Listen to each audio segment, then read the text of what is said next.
Okay, welcome back, you guys. We are here at the WMDA Finals at the 2018 DTG Symposium. It's blowing our minds. We're really excited to see this last part. And I'm going to need some help from the audience, as always, to count us down. And then you guys will be able to see who made it through to the finals. I know you're biting your nails, so let's just go ahead and do it with the 10, 9, 8, 7, 6, 5, 4, 3, 2, 1. Good luck.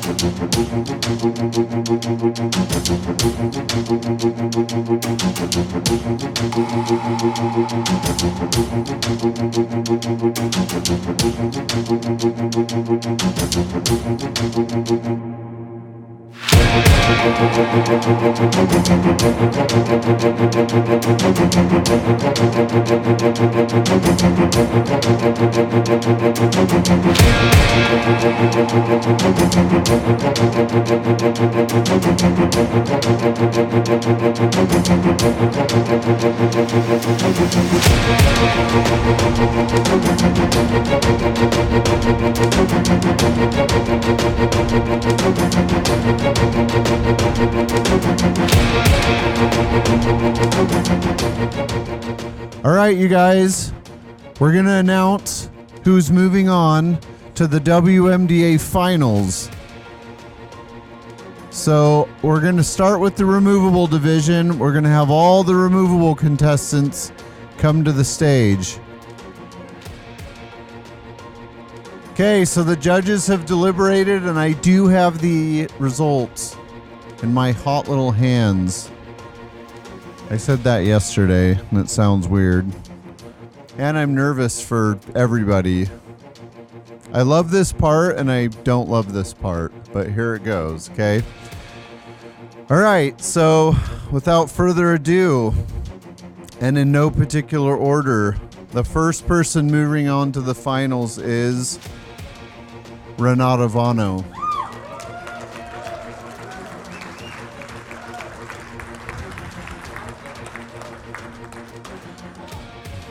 Congratulations.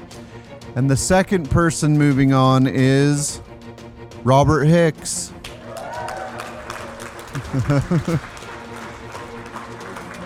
Congratulations, you guys. Well done. Really well done. Next, all of the fixed division semifinalists, please come to the stage. The judges have deliberated. The first person moving on to the finals tomorrow, Olaf Lopez.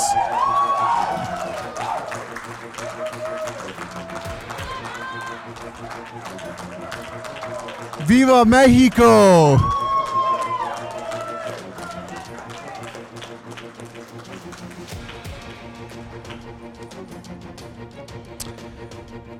And the second person moving on, Corey Talbot.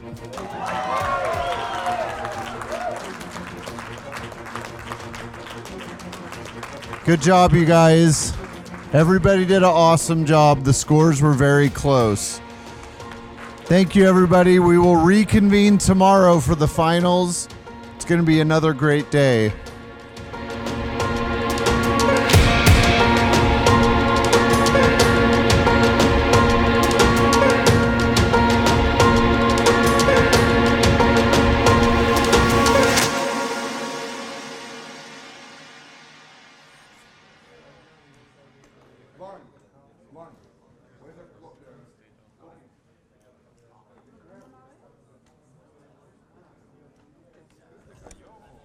All right. Are we on? We good? Hello? Well, we're back. We're in the final day, day 3. Oh my gosh, I'm so tired. Okay. Hello. Hello. How are you guys doing? Yeah? You don't look very nervous yet, Hinata. Oh my gosh. So we have done our day 1 and day 2, and we are finally on our day 3, which is for the fixed side, we are doing a shade matching with the live patient, which is this handsome young man over here. Can you introduce me? Can you introduce yourself?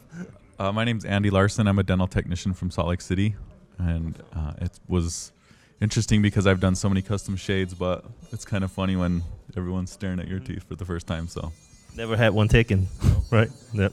But thanks for cooperating. You're gonna make this show a lot more fun for us today.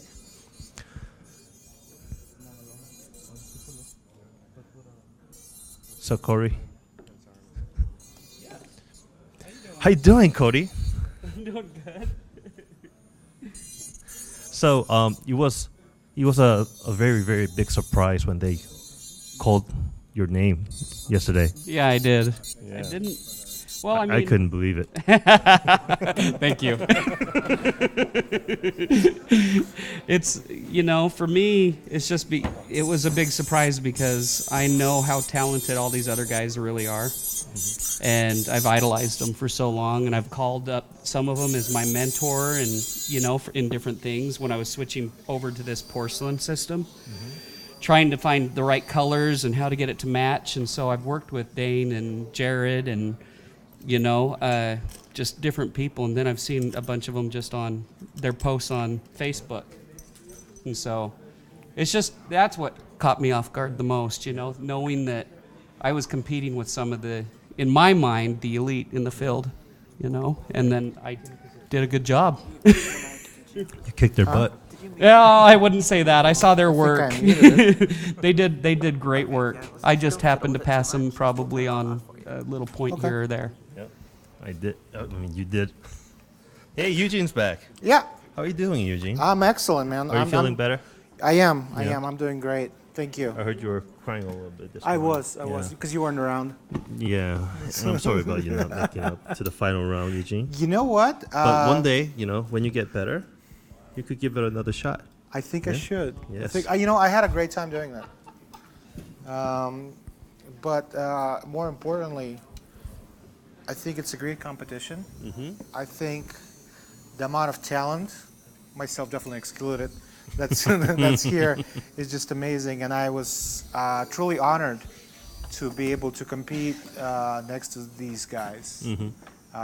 Just the level is just like so superb. So yes. And I just want to wish him all the best. And I'm kind of glad I'm not at the table because it's some complex stuff. I'm kind of glad that you're not here either because you were being very sensitive yesterday. I was, yeah. No, I'm very girl. sensitive every day.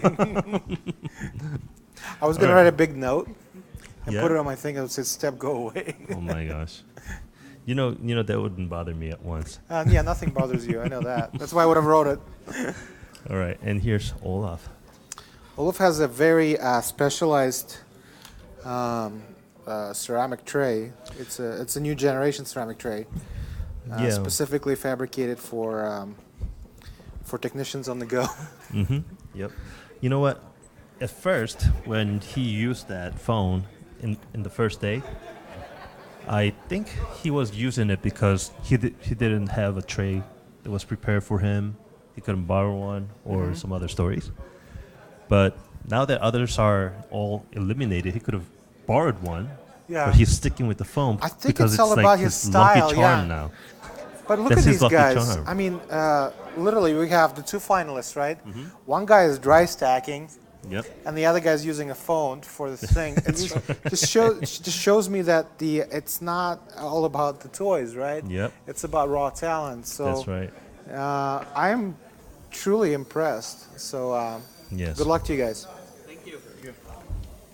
Instead of Kleenex, he uses toilet paper here. Oh. Cheap toilet paper. He was saying you would need one. I thought that's what he meant too. I was like, okay, thank you. True. So now, we're back to my side now. Now tell me about the removables competition today. Do we have a live patient? We do. We do have a wonderful live patient, and we can see him over there. And we have some pictures here. Oh, Renata's using. So the case is actually super complex, and that's one of the big reasons I'm pretty happy I did make it. So What's so the hard about this? So if you look at the models, a patient has his own natural dentition on the lower, and that's and the case is a little bit of a class 2, and probably has to be set up in a crossbite. Yeah. So just if you were in a regular situation in your lab, this would probably take you some time just to get it all perfectly organized and balanced. But you're working on a time crunch and against somebody, so you really got to push to do things right. So, and on top of things, we weren't sure if the bite registration had the proper facial contours, because none of us actually saw this patient before, so it was it was going a little bit crazy for us. And what was I saying? I got distracted. Cause I heard other people talk. I can't do two things at once. Focus. So like I was saying, it's a pretty difficult case because we weren't sure of the facial contours.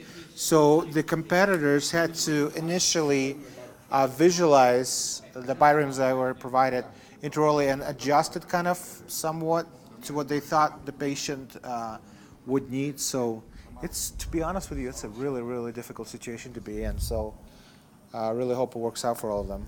Yeah, I ask you one simple question. You talk. And I give you like a whole life story. Oh my gosh! But we anyways, got like an hour and a half, so you better be thankful. I know. We do have a lot of time to kill.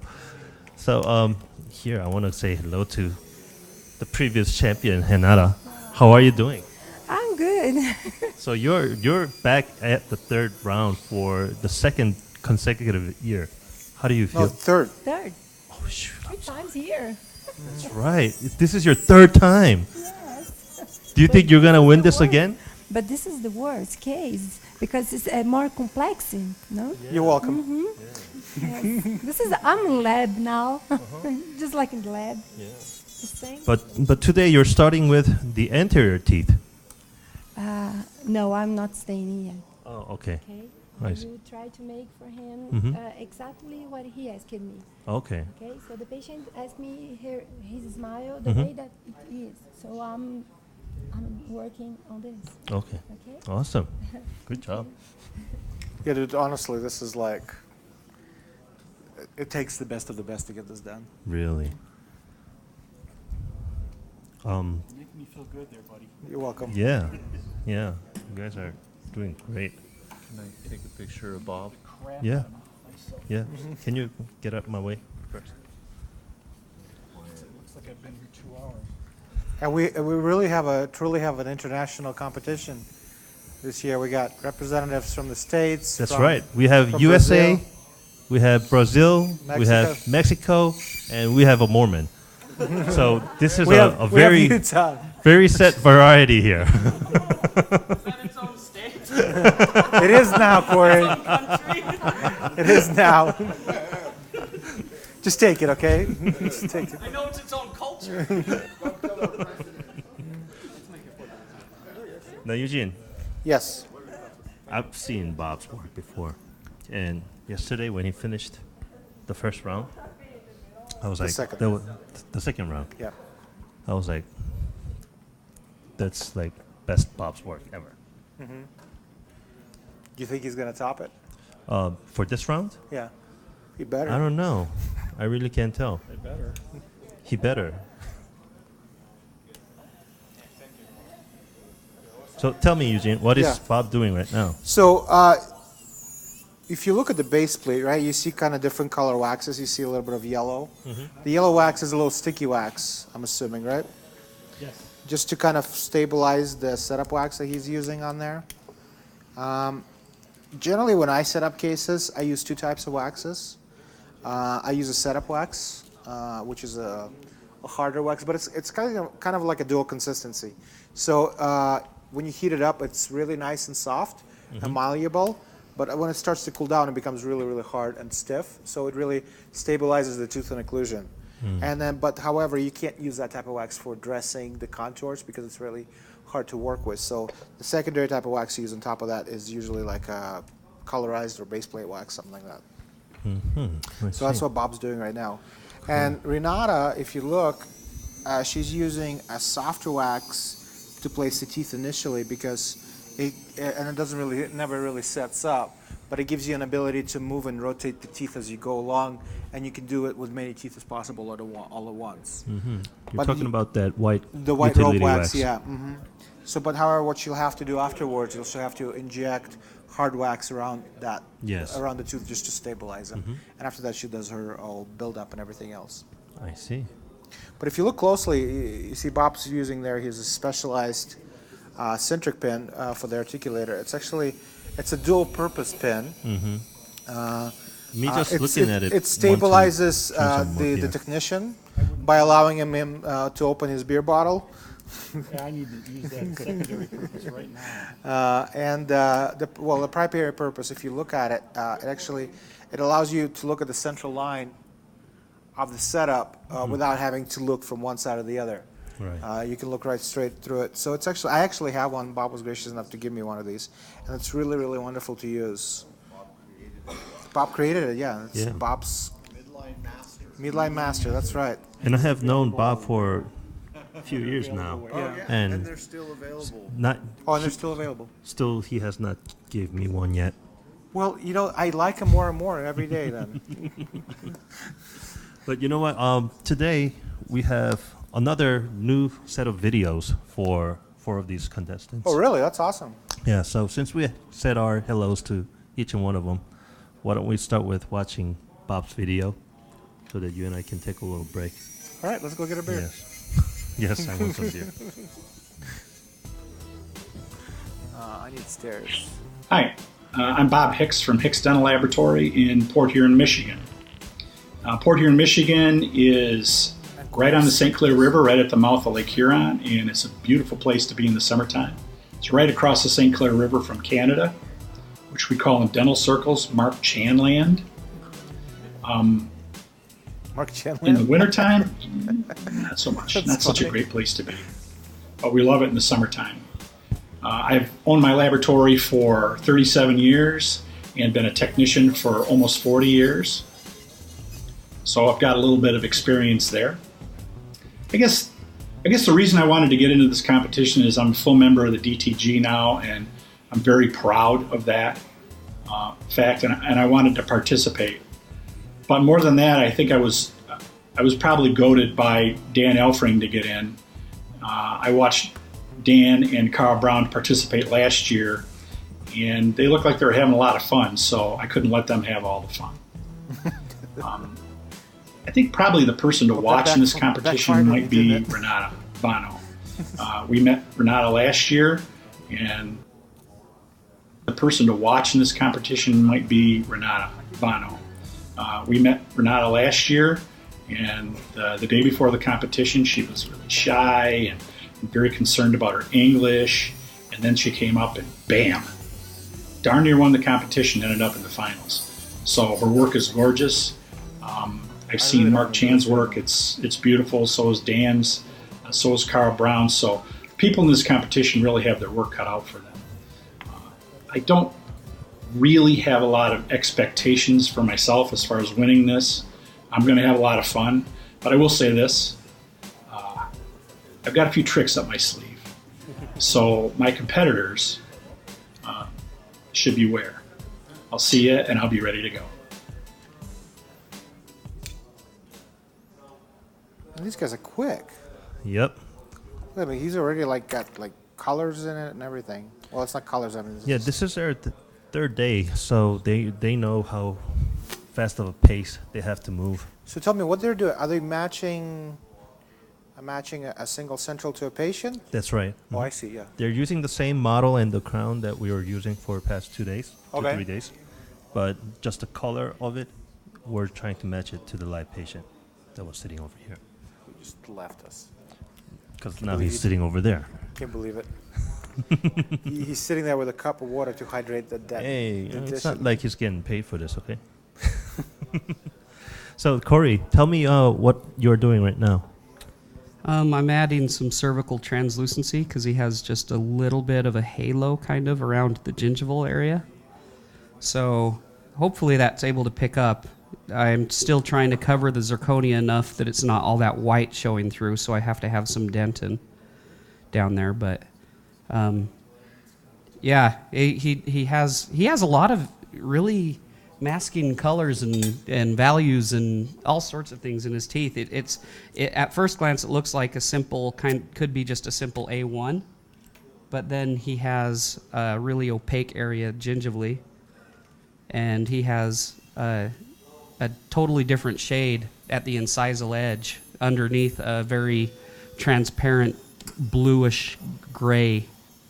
So kind of a difficult case to try to get everything to match, you know? Oh, I forgot what this was. All right. It looks like Olaf is already baking it. Yeah, Olaf is a little bit ahead in terms of speed. But yeah, thanks for that, Corey. Because I was talking. Talk to him in Spanish so he slows down. Wait, he's baking. Do it when he's stacking. I'll skip a turn. So do our competitors have a choice on what kind of coping to build on, or does it have to be zirconia? Yeah, just explain it. I told him. That I'm not sure. Corey, did you have a choice between zirconia and a lithium disilicate coping? Yeah.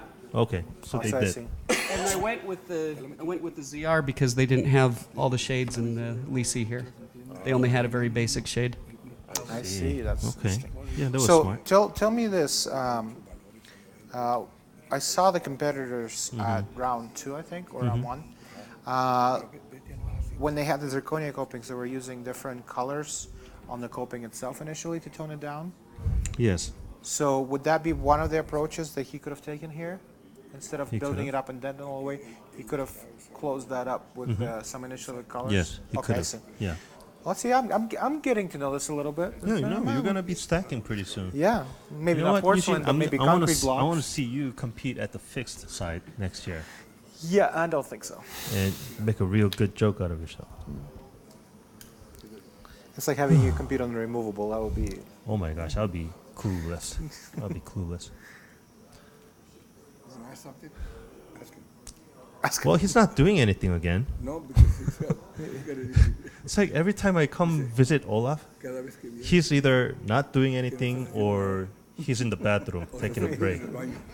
Like he's never here working. But he made it to this round somehow. Well, I think it's the palette. I think it's the the porcelain it's the palette. lucky palette. It's the lucky porcelain palette. Aztecas. So Aztec we have to come back later to bother him Okay. when he's actually working. That's fair. Thank you. So these guys are moving right along, man. Yeah. So Eugene, did you see how Hanetta was setting up her teeth yesterday? I know because I was working on the other side. Well, you should have not wasted that time and just watched her. Yeah, bite me. So yesterday she started setting up her upper teeth from the posteriors, Okay. but today she's starting from the anteriors. Well, there's a couple of different approaches. I mean, I prefer to set up from anterior. Some people prefer to set up from posterior. It's not really the schematic of things. It's the end result that really counts. So if you're really good at setting up your occlusion, one way or the other, that's all that really matters. So one of the reasons why you would go from posterior to anterior, if you already have an established posterior occlusion, and you have several anterior molds you can choose from, by setting up the posteriors initially, you can understand the space you're working within and adjust your molds to that. That's one approach. However, I try to set up my interiors based on the anatomical landmarks that are present. So it's just a different way of doing things. I see. But now she's going back to her wax rim? So we have several rims, right? We have the base. Well, actually, we have 2 base plates, one for each of the comparators, and an actual bite rim that was used to take the initial records. Because we're in a kind of situation where we're unsure of the positioning of the teeth within the bite rim because we never actually made a set for this patient. The contestants kind of have to kind of visualize things, and they, if you look, Renata had to do some putty matrices just to kind of follow things with the patient's old denture. So she's able to place, because he has existing lower dentition, you can use that matrix and place it on the lower model, and it will kind of give you the position of his previous denture. And you can kind of go forward of that or posterior of that if you wanted to, or go exactly in the position that they had before. So that's the kind of a thing. So thankfully, Annex Dent was able to provide us with some putty samples that the contestants could have used to do things with. Awesome. It looks like Bob already has his entire dentition set up, and he's just adjusting the position. If you look over there, Yes. with what Olaf is doing, Yes. he's listening to his music, beating on the porcelain jar, Yeah. making noise with the skeleton cup. Okay. I think that's like one of his strategies to distract Corey. I think and he's slow like him down. chanting a spell, Yeah. right? Mhm. I see. Now let's go Yeah, thanks over for here. distracting me with some useless information. I really appreciate that. Tell me what Bob is doing now. Okay, if you look at 'Cause Bob's he looks case, like his work is done. his work is never done. that's the work of a removable tech is never over. But if you look closely at the case, you can see the position of the teeth on the upper is in certain spots is actually in crossbite, and it has to do with certain laws you have to follow when setting up occlusion. So if you look on model analysis and the room within which you can work to set the posterior teeth, you can only deviate so much from the center of things. Because if you go too far buccally or palatally, you risk either destabilizing the denture, or you risk actually doing some cheek biting or tongue biting. So you have to work within those parameters. And it can be fairly difficult at times, but it looks like Bob is managing really well. And tell me about those articulators. I think I was seeing those Stratus articulators all week long. You know, thankfully, Ivoclar was able to provide us with some of these for the competition. I actually like these. This is my favorite articulator. This is what I use at home. Oh, really? Yeah, I have this is the 100. I have the 100, the 200, 300. But my go-to is usually this one. Okay. Because So generally, you like this 100 better than the 300s? it's not what I like. It's, you know, when you provide it with a certain amount of information, it's good to have the complexity of things. So if you're given the condylar angles, if you're given, you know, an ability to adjust your Bennett angle, stuff like that, yeah, 300 will come into play. But majority of the cases in the records that you generally get are just simple bite. So you have to go back to the Bonneville's triangle and the average value. Bob was going to use that wax instrument, but he just found out that it was turned off. Well, So it's cold. thank you for interrupting me for no reason again. Oh, I wanted to like live feed all these important things Oh, going on, you know. These are very nerve-wracking stuff, you know, time killings. So go on, Eugene. Oh, I lost my train of thought now. You might as well talk.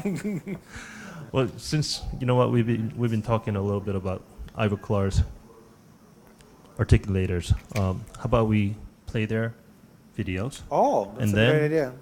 We have another hands-on demonstration going on the other side of the room. Oh, so we can do that. Yes, so we could play the Ivoclar video, and then we're gonna go over to the other side. So you and I get a can beer. get a beer. Oh, Yes, that's a great idea. first one or something. All right, let's do that. Okay, see you soon. I'll even buy you one.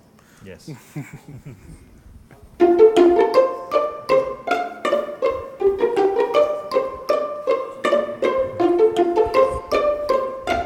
Let's go.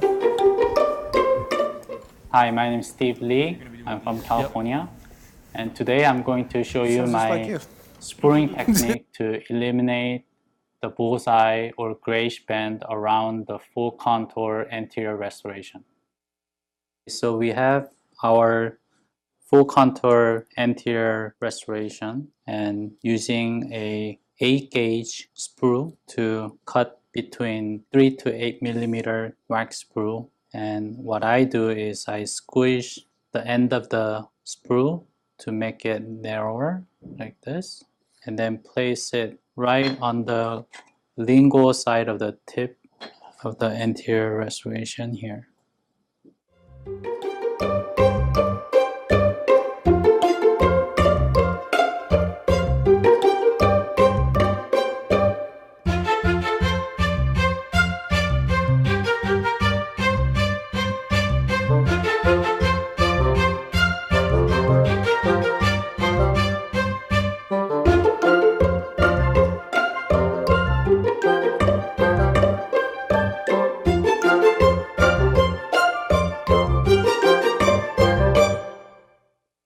thank you for watching. And if you have any questions, please call Ivoclar Tech Support.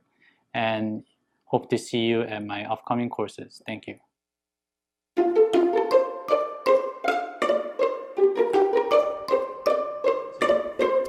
Welcome everyone. We're here over in this other room with Jeremiah Noss, and he's coming all the way from Florida. We love this guy, and he's doing some stuff with some RPDs. And Jeremiah, say hi to the world. They're all watching, and kind of clue us in on what's going on. Yeah, everyone. Basically today, what I'm trying to get out there to the world is an analog way of still using high-performance polymers, so that it gives an option to labs that don't have the money, don't want to spend the money to get involved in digital, can at least still play around and maybe offer products that can be done analog style, but done with all these new high-performance polymers. So that's ultimately kind of where we're getting for here. In my world, being an RPD world, of course, the main focus was how do I fabricate an RPD using these materials without buying a scanner, a mill, and all the rest of these things. So that's kind of what we developed here, and I didn't develop, that's the wrong word. It's kind of what we're showing here today. Breedent has a style for this, so that's kind of what we're showing. So to get back where we were, only thing that's a little bit different, not in procedural manner, but in material manner, is my refractory model. If I'm going to press, I have to use a pressing material. Okay, so it isn't like I can't use the same refractory investment that I've been using for my partials. I have to go by a pressing investment. So we use a pressing investment and just do it the same way. We take our duplicate, pressing investment inside of it, it gets pressure potted, it gets cured the same way, and it comes out looking the same as any other model you would ever have. I honestly kind of think that they come out looking a little nicer, maybe a little smoother, a little more detailed, because the actual investment particles themselves are maybe a little bit more finer than an RPD investment. So you got to use a pressing investment. So just know that if you're pressing, obviously you got to use a pressing investment. But for my redneck RPD world, that was something I had to get past. Was realizing I had to use some slightly different materials to do the same thing with. So here's our wax up, and what I do is I take a little bit of just rope wax, just red sticky wax here, and it just lets me barely tack it down. And what I first want to do here is just get a general placement of where I kind of want it to be. Should have just done that like that the first time. Okay, put that on there. So let's see if I can do this here. Normally I'm not trying to tilt it up on its side to show people, so I know this is a little odd for me here, so bear with me. See if I can get it to stick. Okay, I did that time. Let's see if it does it again. Okay, so like I said, the idea is just a general placement of my model. So what this former here does is now I can say, like this one here, it's too far over to this side over here. I need to adjust my model so that I'm really more centered with my plunger. Okay, I'm trying to learn almost crayon and bridge techniques, and so if anyone sees advice, please speak up and say so, because what I did learn was that the spruing techniques of pressables is sensitive. You don't want to be terribly far away from where your sprue is to where you want your metal to terminate. So that was a big challenge here, was trying to understand where to place my model so that ultimately I'm not ended up with one sprue that is, let's say, 10 millimeters long and one sprue that's 2 millimeters long. Kind of really want that balanced out right there in the middle. So that's kind of what I would do here, is just kind of get it right about there. I want as close as I can. I did learn that from watching ceramists, is that you don't want your very far away, so you kind of get it pretty darn close to where you need it to be. Once I'm generally happy with that, I will kind of just move this down and tack the model a little bit more securely in place here, so I don't have to worry about it doing anything. Another little thing that we do here, can't say honestly that it's needed. It's kind of a older school. I'm probably doing that way out of vision, sorry. A little older school thing is when we make our refractory models, we tend to kind of take the bottom of the model and grind it in. So that as the investment comes down around it, it acts as a kind of mechanical holding of the model in there. I've never in my life have had a refractory model drop out of an investment ring, but they say it matters, and it takes 2 seconds, so whatever. So that's why you will see like back here, it kind of comes in, both kind of coming in at an angle so that everything can wrap around. So anyway, now it's a little more securely placed in there. We can get to it. And what they have here, which I think is cool, is, that's probably backwards, isn't it? Is these two things here called Breedent's perfect to press channels. This is kind of a cool topic because I've been learning more and more about metallurgy and understanding how metal flows, how really anything liquid enters a cavity. And the easiest way for me to say it is when a liquid is given directional movement, meaning it's a forced direction, it's given a wall to follow, it's given something to follow, and not just a chamber to dump into. You get less air, less churning of that material in there. Even in my metal frames, I haven't gone to doing this yet, but they swear up and down, the Germans do, that you should be using a square sprue, or a square arm for your sprue, because the roundedness of it as alloy comes in causes it to churn. Where if you're giving it an actual direction to follow, it goes more fluid and straight, okay? So, in the high performance polymers, you really don't want to bubble at all. So what they have here is these things called perfect to press, and they're just little spiral chambers. And I know some people even use these in Crown and Bridge when they're doing these things, but this is pretty much what I've been shown to use, and it works well. And I understand the theory about it. I mean, as the material goes in there, especially the high performance polymer, it's not going in there really honestly fluid. I mean, it's more of a molten gel, we'll say, or something like that, maybe like, kind of like a runny paste. It's not going in there like alloy. So you really needs some direction, some sort of pathway to follow to get to where you want it to get to, and not just a chamber to drop into and then expect to kind of go there. So usually, unlike obviously alloy 2, I use more sprues. This thing here was done with 4. I know that seems kind of crazy, but as we said before, as I'm learning from the Crown and Bridge guys, I don't want the material to travel too far. So usually in my mind, if the material's got to travel more than a ½ inch, I need another sprue. Okay, so we did 4 on this one here. It was 1, 2, and then 3 and 4 over there. For just all intents and purposes, for time-wise, I'm only going to do 3. And I don't honestly know if I would do more than 3 in this case here anyway. So we're going to try to get this done here. Don't clip my hair. Oh. Thanks, Eugene.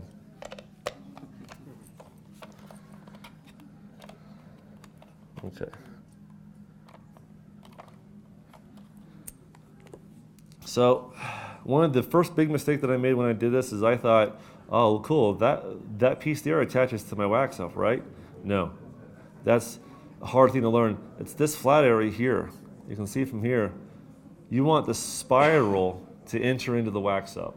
You don't want the spiral to end at a concave tube and then the tube to enter the wax up. Kind of defeats the whole purpose of it being a directed motion as we're getting in there. So, just a little bit of sticky wax here. I usually get this on there. Sealing these things down too is a little bit different, a little bit of a challenge for me to get used to because it's a spiral. But I kind of know where my plunger was. I said it's going to come down right there in the middle. So ultimately, I'm trying to get each one here to end close to the middle. What are those spiral things made out of? Don't clue. I don't have a clue. You're going to hear a lot. I mean, ask a lot of questions, but you're going to see. I mean, if I don't know, I'm going to tell you I don't know. I don't have a damn clue. Something that burns out completely. You know, I mean, I'm not. I'm just, you know, I'm just the redneck from Citrus County. I don't get into the scientific stuff. From, you know, they tell me it burns out completely. Cool. That's what I need to know. Oh,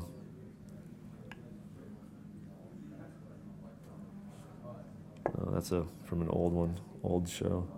Or just melt that down here.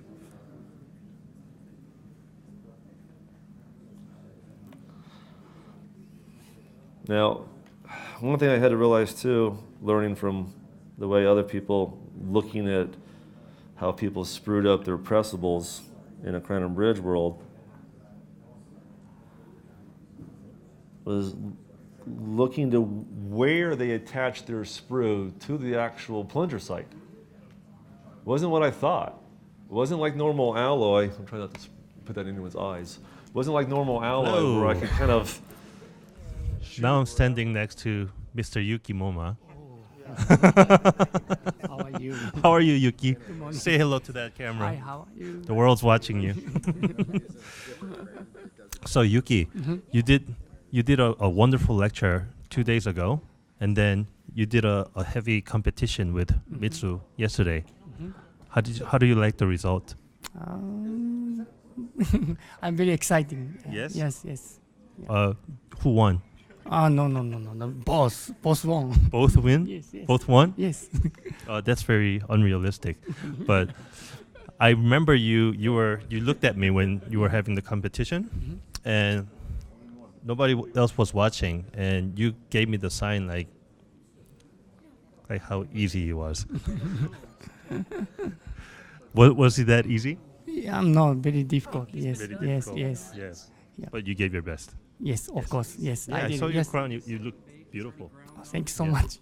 And it was Yeah. very nice to learn from you. Thank Yeah. you, Yuki. Thank you so much. Thank you. Now, Eugene, tell me what's going up there. Huh? I'm just having a beer. Oh, okay. I'm having one too. Cheers, mate. Cheers.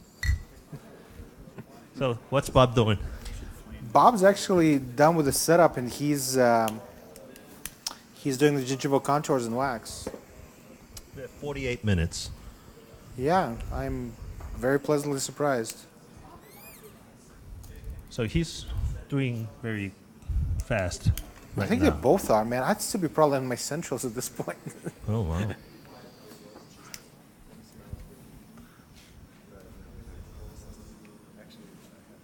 So Renata's using a wax matrix to fabricate her palatal rugae. Mm-hmm. And she's actually done with the setup as well, and she's moving right along with her base colorization technique. And I think she's pretty close to actually putting her contours in. I think both contestants are build up their contours rather than carve them down. There's two different ways of doing things, right? Yeah. You can either just build it up right from the start to the form that you want and just slightly adjust it, or you can work like I do, for example. You just build up layers in wax and just start carving the contours in. It takes longer that way too, and it's harder on your hands, but that's just the way I'm used to, for example. So it's kind of how I do things. Okay. So what do we have on the fixed side? On the fixed side, Look at the Olaf is tiny working bottles. with his crown finally, and I didn't get to bother him when he had his unit on the firing furnace. So this may be a good time for us to bother him and get some time out of it. So Olaf, tell me what you're doing right now. Sorry. Sal. Translator. No, you can speak in Spanish. It's okay. Okay. ¿Puede repetirme la pregunta, por favor? What's the question? What are you doing now? Ahora estoy tratando de mejorar un poco con internal staining. Espero que... See, I got the internal staining part, yeah. See, does that mean I speak Spanish? My Spanish is better than I thought.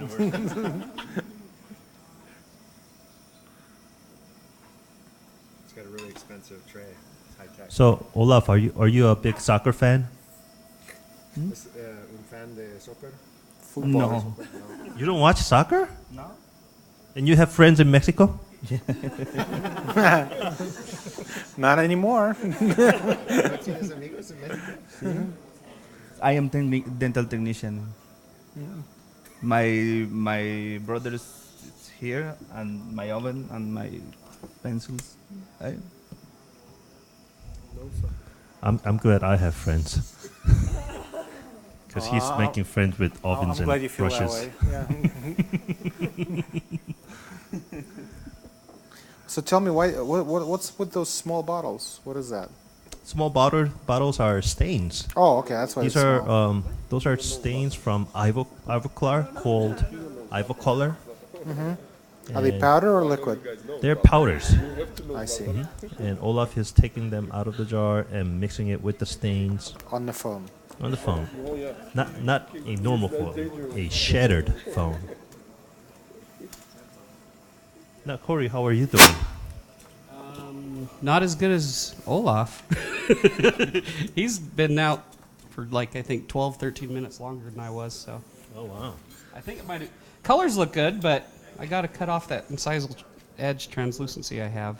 Okay. Not happy about that. And you know what, Eugene? I think it's getting like more easier, or should I say more comfortable with these two by day 3, because they've been working on the same tooth, same shape for past 2 days. I see. That makes sense. Yeah, this is almost like cheating. Almost. Almost like cheating. Only the color changed every single time. So all you have to do is just worry about the color alone and not worry about the shape. No matter what they do, man, they're still a lot better than you are.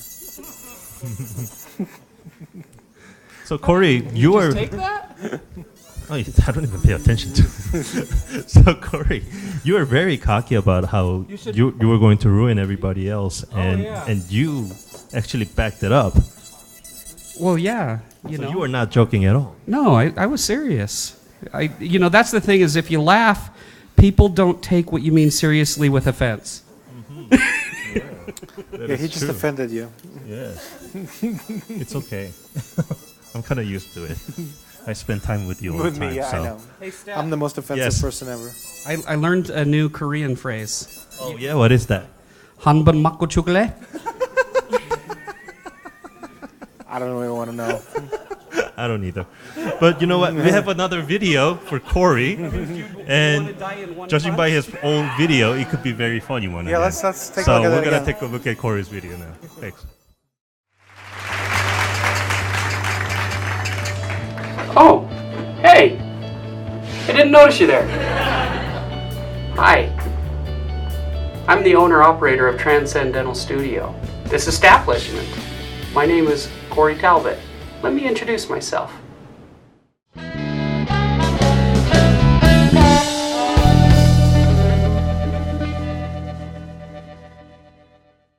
I'm here in the Orem, Utah-based company Transcendental with Corey, their star athlete. How are you doing today, Corey? I'm doing great. We're going to jump into this. All right, so what's your motivation for competing today, Corey? Well, there's nothing like seeing grown men cry. And when I compete, there's going to be tears. It'll be, once they start seeing that, how inferior they are, they'll cry. How long have you been in this line of work? Jacob, some questions are personal. I'm sorry, I didn't. That's not one of them. So I've been in this industry for about 22 years now. 22 years, that's a long time. How'd you get into the industry? My dad was a dental lab technician. I actually started in the model room, and he got bought out by a big company. Part of his terms with being bought by them was that I would go with him. And so I worked for them in the model room, and I just started progressing from there. When I started doing that, I just started asking for all the difficult cases because I wanted to grow. And I just kept growing until I got to where they wanted to move me into doing porcelain. Got to porcelain, and I just really liked doing porcelain. That's where I just kept trying to grow myself into doing these cosmetic anterior cases. I like that. So, what are some unique challenges you face in your line of work today?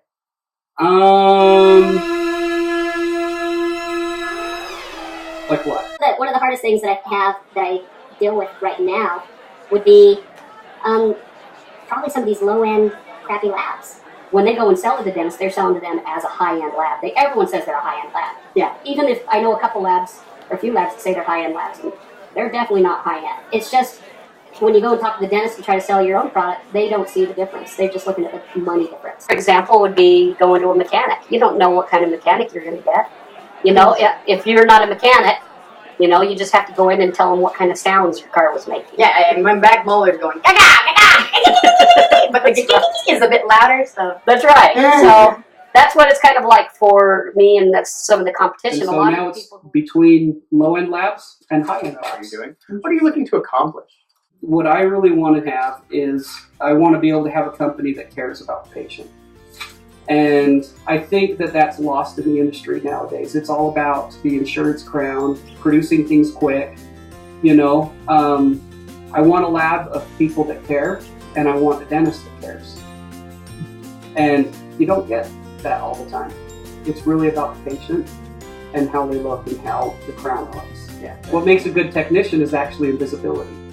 It disappears in the patient's mouth. People wouldn't even know. They just look at the patient and they think they've got a beautiful smile. They go up to them and they go, wow, something changed about you. You look really good. The market. What's your competition today? Well, we have Nobu, and he's not competing. He's not competing.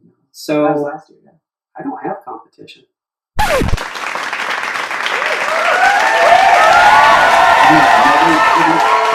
No competition. You know, if you have no competition, you must have a lot of supporters. Who are your supporters? Well, I have a lot of people who are supporters, and there's a lot of fantastic technicians out there. In fact, in this guild alone, I think are some of the best.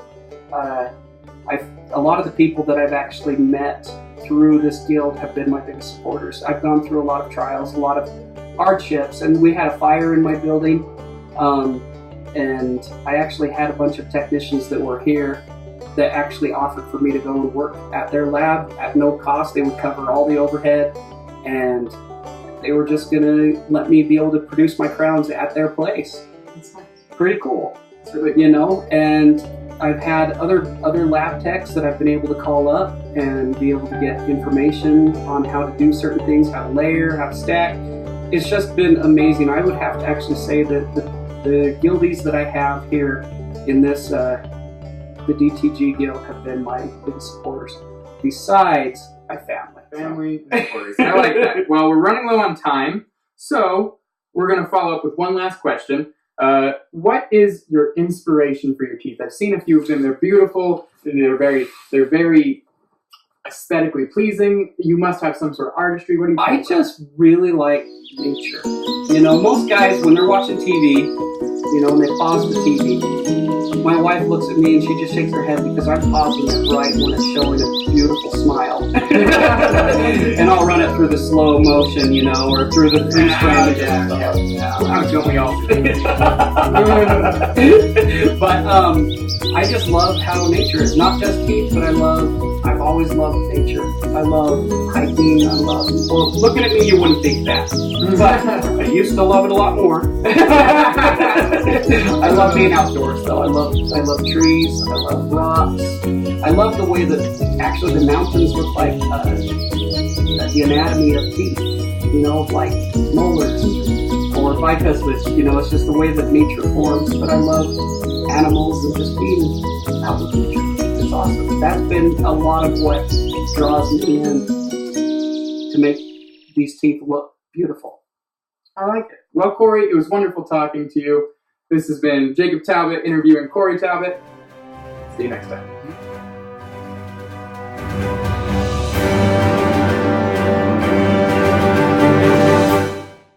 So while you guys were watching the videos and stuff, I was just hanging out with these two. And they kind of have somewhat different approaches, and I think the setups are somewhat different as well. How different is it using? I think the anterior tooth position is different on the setups, Bob's versus Renata's. And Renata's really, she's slightly more intense with her colorization of the base. And Bob kind of goes for that smooth transition. Mm-hmm. So it'll be interesting to see both of the styles here.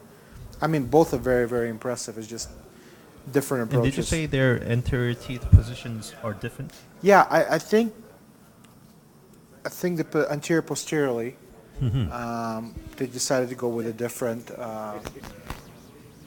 approaches. I just kind of, when they saw the patient, I guess they made their decision based on that. I'd like to see what it looks like intraorally, just to compare the two, to be honest. Let's see. Now we have 35 minutes left. Do you think both of these contestants can finish it on time? I'm fairly sure of it. Okay. I mean, unless something drastic goes, like me dropping the beer in one of those cases, I think they both should be fine. I'm really liking the control of instruments both contestants are presenting, and it looks like Bob's using some kind of something I haven't seen before. What is that? I don't know, but Bob only has a few of instruments that he's using. I know, yeah, he's very particular what he does. Usually when you saw my bench yesterday, I got like a million things laying there. That he's putting on the towel? But what is it you're using on the, is it a wax solvent? Yeah. Yeah, so he's using wax solvent to clean the teeth? Clean the teeth, yeah. I remember that. Yeah, so he uses a chemical for that. I generally use a goat hair brush. It obviously doesn't do as good of a job as this, but I've been able to get some decent results with that as well.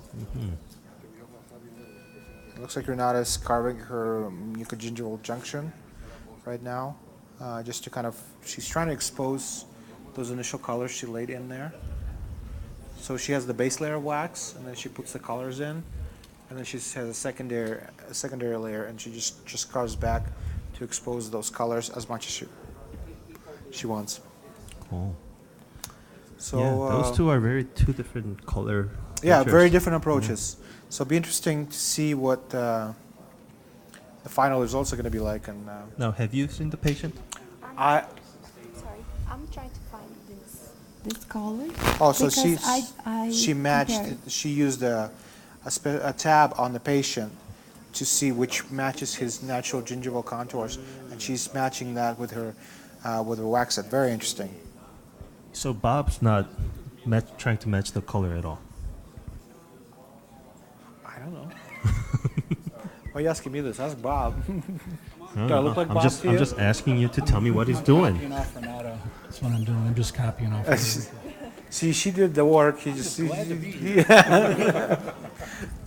So Bob, yesterday or the day before, you were telling us how you were going to get married next month, and that's the biggest pressure that you're having right now, and this was not on the list for you. How do you feel now?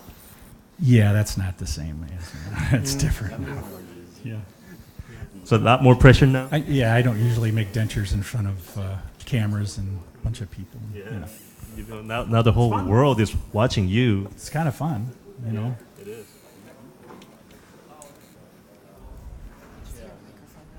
But yeah, well, we're gonna go check up over with the crown. Oh well, both of them have their units in the oven. So Corey, how do you think you're doing so far? 괜찮아요. That means I'm doing all right in Korean. For those of you who doesn't know, Corey speaks like fluent Korean. No. 쥐꼬리만큼만 할 수 있는데. 조금만. People watching from Korea right now, no, I speak a little. I've lost a lot since I've been in Korea, but it's been crazy. But it's fun to have people, that I can talk to. Not a lot of Koreans that were around me in Utah until I had my assistant that was Korean. Oh, yeah. But that's right. Other than that, Korean with her too? A little bit. But she mostly just made fun of me. That's what most people do, Corey. Well, about the Korean specifically. So Corey, tell me what you have done so far. I felt like I had to go for another second bake. I had like a really good halo that I think matched really nice, but I had to grind some of that off. But I think my A1 gingivaly was looking nice, but the C2 maybe isn't there as much. and I need a little bit more of a grayish to pop out, so I'm going to need to do a little bit of modifying with some stain. But So once it comes out, you're gonna grind a little bit and then modify it with the stains. yeah, I don't know if I'll have time to really do a polish. Well, we have 30 afterwards, minutes so we're gonna left, have so- to we're gonna have to really go with just a oven polish. I mean, with the time that we have, that's definitely a doable plan. Yeah.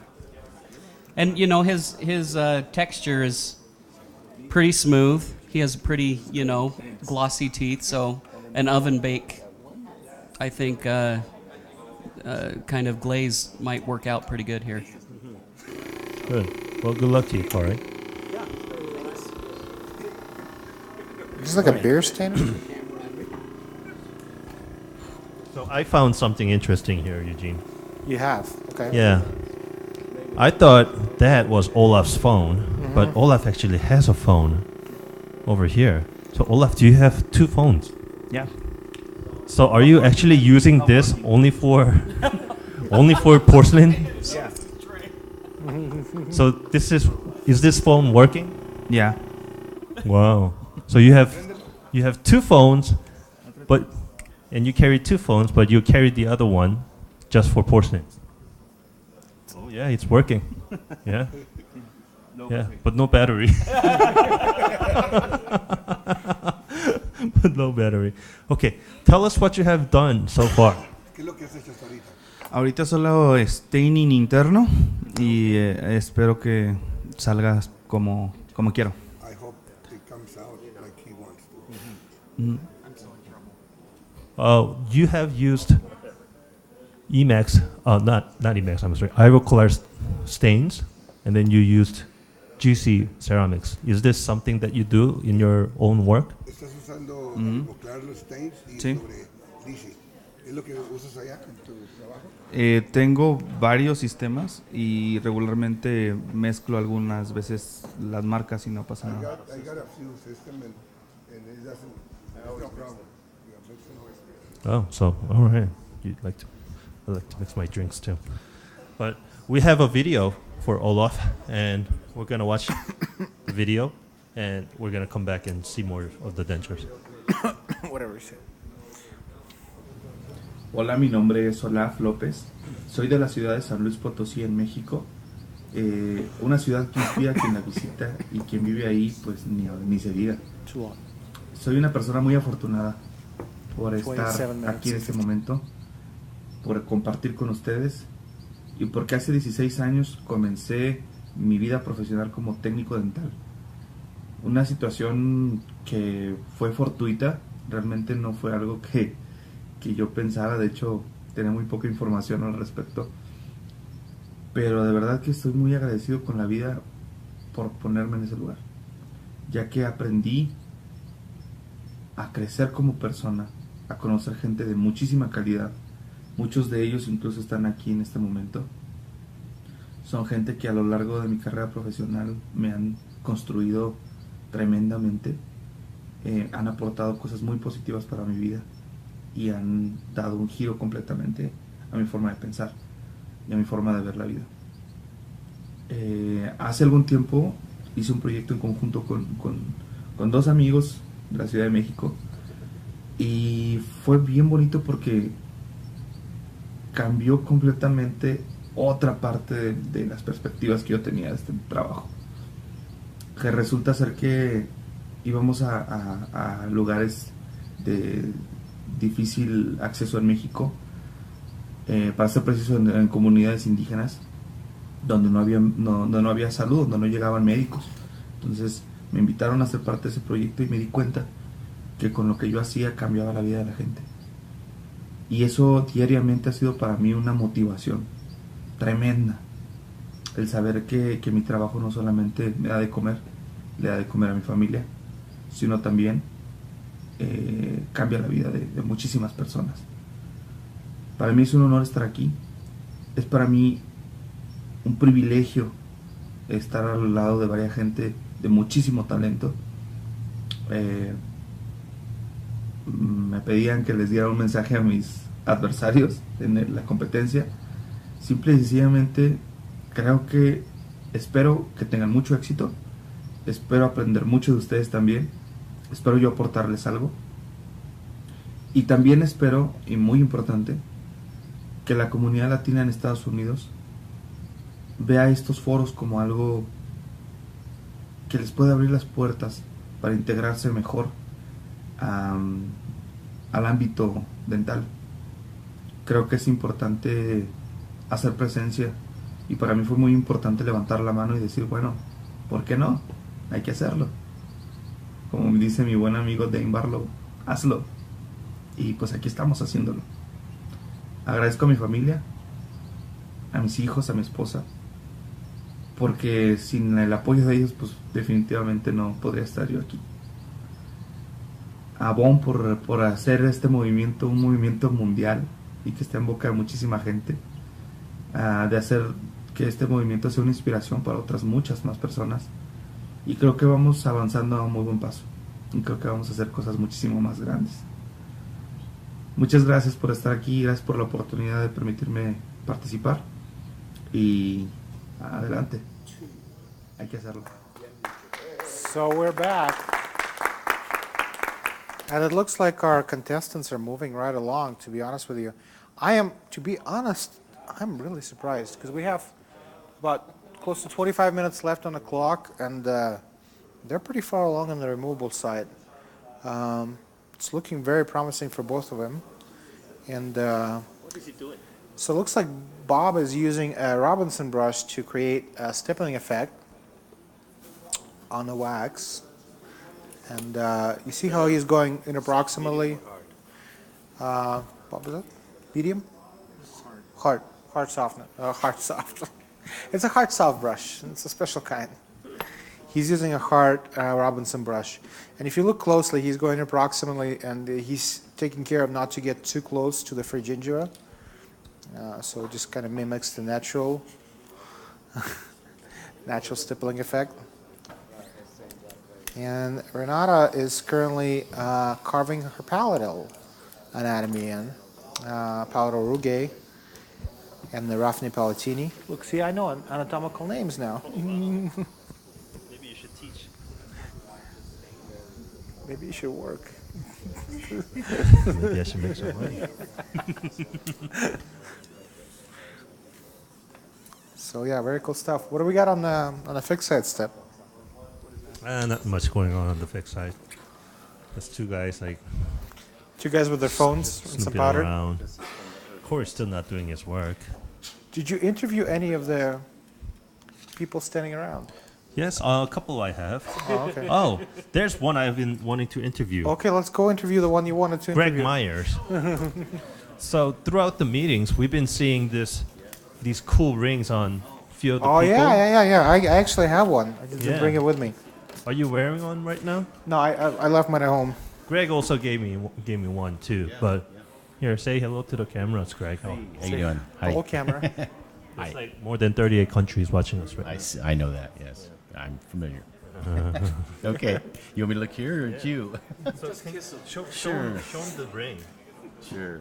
So Greg Meyer, you designed this, right? Yes. After the logo. And tell me about the process.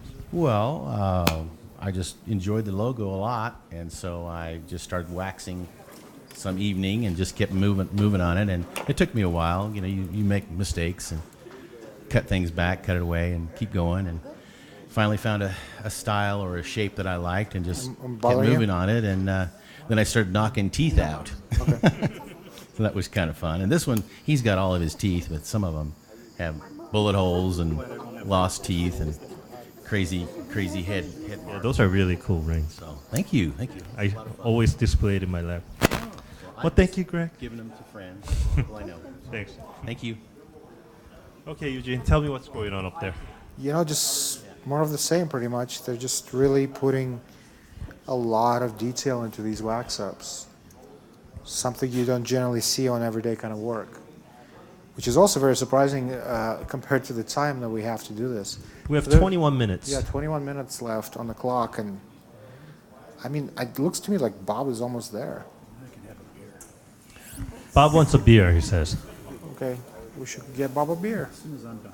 Oh, As soon as he's it's done. As soon as it's done. Yeah. And Renata is Looks like she's cleaning interproximally right now.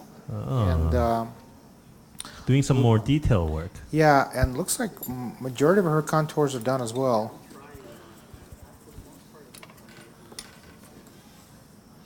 It's a very interesting design.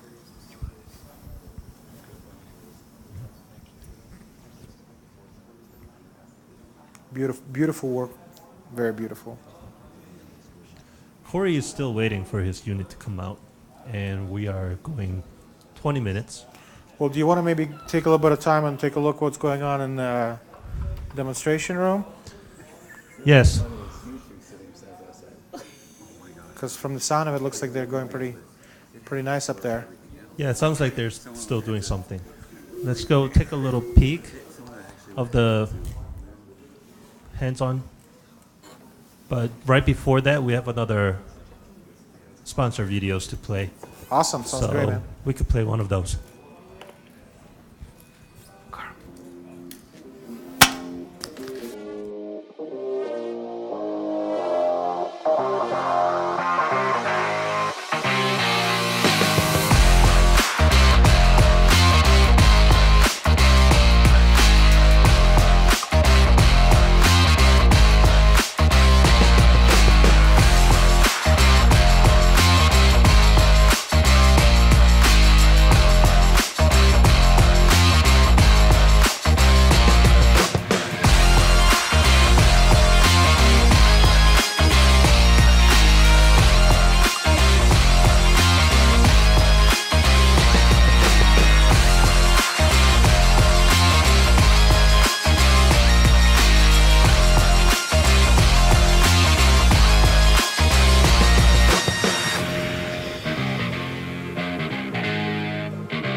And we're back here, and we have Jeremiah Nas going for his hands-on demonstration.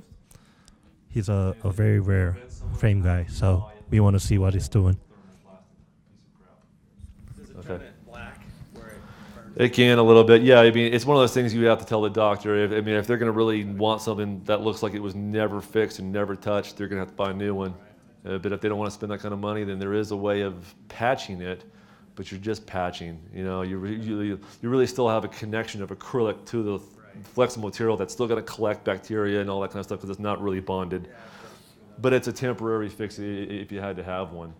But this stuff here, you wouldn't have to do that. I mean, there's options just bonding teeth to it. I haven't tried yet, but I know obviously we deal with composite denture teeth. What would be the difficulty of taking a true composite denture tooth and just adding it on? I don't know. I haven't tried that one yet. So there's some different things that we like to play around with. One of the, I don't know what this is, but I don't know how am I doing on time? Am I way past my time? Am I done, or who cares? Okay. So here's a little trick that we kind of, I don't know. Like I say, it's a redneck ingenuity. If this redneck can even say the word. But here's how I do some of the little different things that we do. I'm talking about composites. I do a lot of overlay frames anymore that are just metal occlusion everywhere, and people just want some maybe composite facings for the interiors. As a framework guy, I absolutely suck at morphology. I could not wax you a central if I had to. It would look like just a chiclet, a piece of bubble gum or something, right? So, because I'm always given my morphology by the teeth that we use.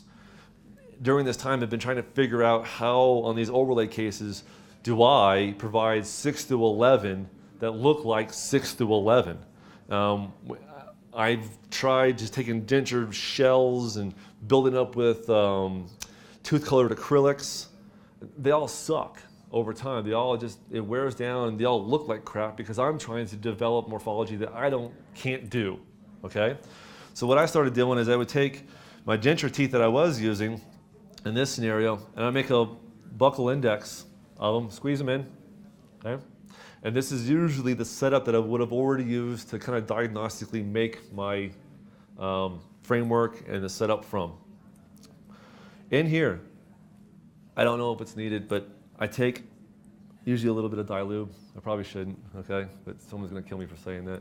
I take a little dilube in here because I think just whatever, I air blow it out, okay? So anyway, I'll take a little bit of the proper tooth-colored composite, smallest amount possible, and press it in here. Press it against the buccal shape of everything. And leave it stupid thin, because I'm just trying to create the little thin kind of labial veneer, per se. And I'll do it on all 6 of them. Then I'll put that on the light curing machine and I'll cure the shit out of it. Okay, properly cure it.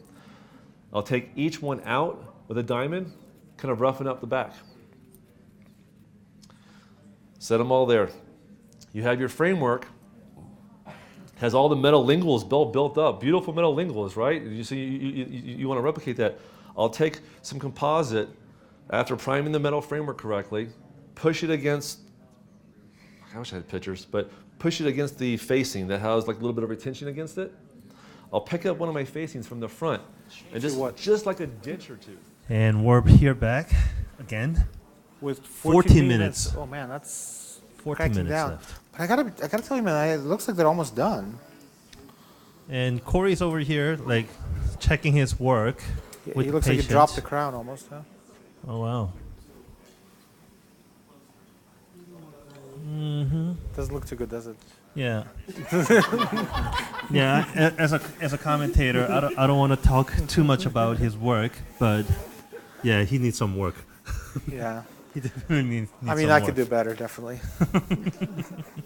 Now, how is Olaf doing? Olaf, have you checked your crown against the patient's mouth?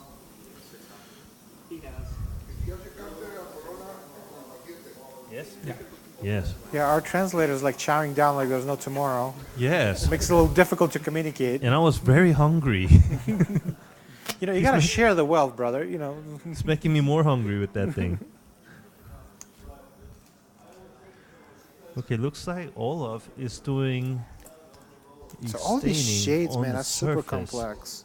So the patient's shade There's all kinds of is. messed up. It has this decent opacity Yes. on half of the tooth Okay. towards the gingival, and then right from the middle, he creates this translucent effect. Can I see? My mom created. Look at that. You can see that hard line Those check going for through. sight, huh? You see that? Yeah. Yeah. I mean, I know you're half blind, but Swedish, I guess. you know, to regular men's eyes, you could see those breakaways. You should try to match your Oh, teeth. can you show your smile to this camera? Oh God. Oh, yes. Hey, Step, why don't you try Yeah, to match that's not your a- teeth? That'd be really easy, right? My teeth will be very easy because these were like one monochromatic bleach shades. Mine would be. I don't think with mine there'd be enough yellow in this palette. Ooh, tell me what Bob's doing right now. He's sitting there And he's talking. like Hinata's, her hands are like moving very fast. Yeah, right now. I honestly think Bob's like done. Bob's not doing anything. And I think he's just like putting just extra. He's trying to figure out what else he can do with this. I think he was done like 10 minutes ago. He's He's just only like trying to finicking kill with time it. there. He quits. He quit. On the other hand, Renata is using that heat on her wax and making it very glossy. Yeah, she's smoothing contours with that as well, just slightly, just enough to. If that was me, I would like melt everything. You do have crowns too, don't you? Don't laugh. It wasn't a joke. It was just a statement. Oh. I wasn't paying attention to, so I just left. Uh-oh. Bob's torch is not working. No, it works just fine. Bob's hands are. It's got a child lock on it, and Bob is a fairly childish person, so. Wow. And Corey is still going back and forth, trying to make that with grayish about stain. 11 minutes left. Yes. So. looks like for Corey and Olaf, this will be their last bake. So they want to dial in all the colors right now before they put it in the oven. So I shouldn't like push Corey, like just bump him. Yeah, we got 10 minutes and 30 seconds left. So if you push Corey and bump him, he'll be very upset. I might be. You're But level for my elbow. That was pretty funny. Yeah, that is pretty funny. I'm just surprised where he gets that kind of confidence. You know, Corey is a very, very confident man. He is, yes. Like yesterday, he was being very cocky about how he doesn't even think about other contestants, and he has deep faith that he was going to move on, killing all the other guys. But he actually did it. He backed it up. Excellent. On the other hand, Eugene, you are talking trash too, but you never made it to the finals. How do you think about that? I was talking trash about you. It's not the same thing. You weren't competing. All right, we got under 9 and 45 seconds left. 9 minutes, 40 seconds. Renata's got a very interesting color set in her wax. Have you noticed that? Yes, it looks very different from what Bob has. Yeah. What? Look at the complexity of that palette. I mean, she got some stuff set out is she here. trying to match the colors of the patient? Does that make Bob a colorblind? Why is she doing one color and Bob's not doing that other color? I don't know, dude. Do I look psychic? No, but you're supposed to give me some explanations here. Oh, okay. I see. Well, as an expert. So Renata is very used to using this color set, and so the way this color set works, right? It's a combination of things. You got a palette of shade guides. Mm-hmm. You can match the gingerbread to. Mm-hmm. Once you match that, the shade guides correspond to the wax set. Man, look at her hands go. Yeah. And once you get the wax set up correctly, you can try that in, and you will not get the same translucency, obviously, as you would do in acrylic, but you can at least match the schematic of the color layout. And so each color of the wax also corresponds with the color of the acrylic stains. So later on, when you go to process the case, you're able to lay out those complexity of colors in the palette to get as close as possible. Mm-hmm. Bob is using a color set from High Tech, which corresponds to Mertz Colors, which is another acrylic company. And that set has three primary, well, it just has the three colors, if I remember correctly. Yes. And he's just lining that up to that schematic so he can later on transfer that onto acrylic if we wanted to. Mm-hmm. And he actually does a really great job with that acrylic system. Nice. Yeah, I can see that. That does look nice. So it looks like we're using, is that a smile light? Yep. Oh, look at that. It's a little handheld light from Smileline. For shade matching. Close. And Corey's getting happy about his work. It's because he takes a lot of drugs, I think. You know. I know. So, during his video, was he under influence? Influence? I think he's under influence during anything. Oh my goodness. So we're at 7 minutes. You wouldn't want me under influence of anything. This is natural. And that's the scary part.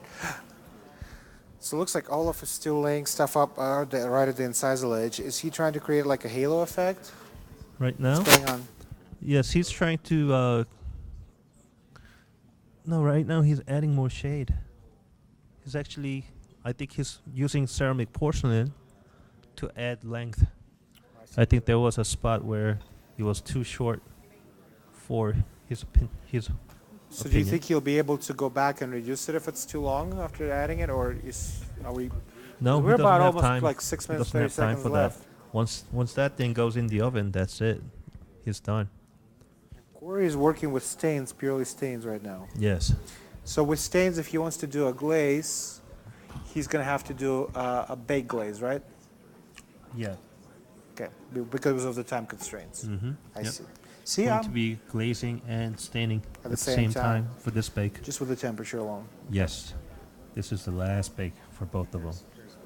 And right now is the perfect time to kick Corey's elbow. Yeah, you know what? I'm gonna walk away now because of the whole level thing. It's true. Bob's done. He's cleaning up. And Bob's with your 5 uncle. minutes left. But on the other hand, Renata is being very cautious. At 5 minutes and 30 seconds. Looks like she's doing a little last minute touch for the colors. Yeah. Trying to make it more realistic. And Bob's eating Bob's chocolate. eating his candy. Chocolates make you feel better. Chocolates make everybody feel better. And so does beer. What about chocolate beer? That's a great idea. Yeah, they have a chocolate beer. They do? Yeah. Yeah. They have a bunch of beer. They even have cucumber beer. I've heard they had like the beer with infused with helium. No way. Yeah, they do. I saw They do? Yeah, I saw So that. you lose your voice as you drink? Yeah, you drink it, you kind of go. Corey is still going back and forth. Maybe things are not going as what he wants. I only have this time. So why throw it in the oven right now if I have 4 minutes? Ah, Okay, see, he's so once smart. again, he's being very cocky. Yeah.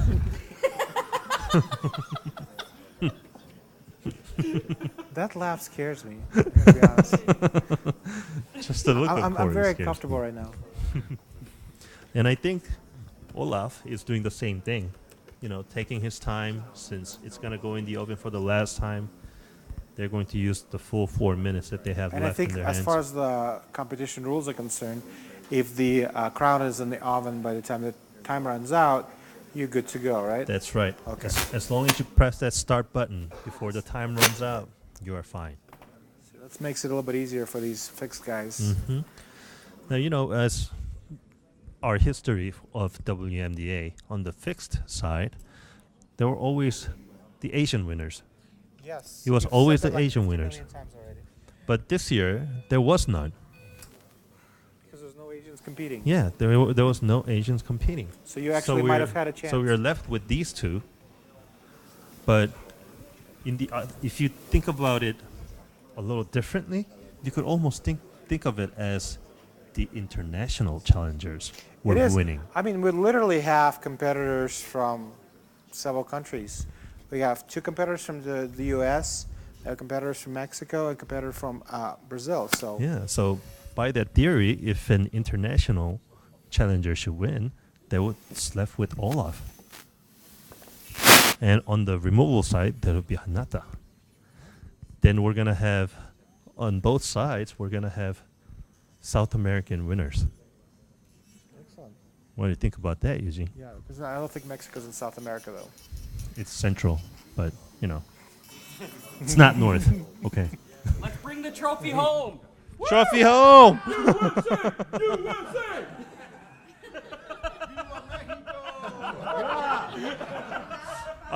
That was Vaughn saying Viva Mexico, by the way. Comment on him, burn him.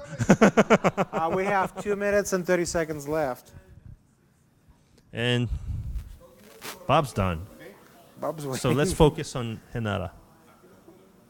Henara is still shaky. She's doing the firework. She's okay. Oh, you're melting it. Go away. Just go do something else. Don't bother her. The pressure's on at 1 minute and 58 seconds. Look where. Oh, it looks like Olaf is putting. Oh yeah, with 1 minute and 50 seconds left, Olaf, his units are going upstairs. And Corey says it's a premature bake. And Corey would know everything about premature. What? Don't bother him at 1 minute 30. We have 1 minute 30 and we are still bothering Corey over here. It's okay, I can hack it. He's already under pressure. Under pressure. Under pressure. So I don't think I have seen this kind of thing where Well, they're like- Bob and Olaf Are done. they're finished before the time. We're literally at 1 minute and 10 seconds. Yeah, we got 1 minute 5 seconds left, Corey. So you better hurry up. And make sure you don't Diamond drop G wax that. gloss. Okay, before you put it in the oven, don't drop that. So do you spray it on the teeth as well, Renata? Nice. Very nice. And All right, we're Vaughn. at Gonna do some 46 countdown seconds, pretty guys. soon? 46 seconds. And Yeah, looks like Corey so- is placing Well, let me ask you something. the crown in the oven. What did you he think pressed about this play. year's WMDA? Oh man, same excitement, same. You could feel it coming off these guys. All 30 these seconds people left. watching can feel it. I love that we have the different countries here too. No way. Are we gonna? I wore this first. He claims he had the glasses before me. I did. We fight about that. No, I'm not claiming it. We have 10, 10, 9, 8, 7, 6, 5, 4, 3, 2, 1. Hands off, everybody. Thank you guys so much for being with us for the past 3 days. And congratulations to everybody. Good Congrats, job, guys. everybody. Congrats, honey. And thank you, Step and Eugene. This guy right here, he takes his time. And Eugene as well. And they do this, you guys. Thank you. We love them. Good job, everybody.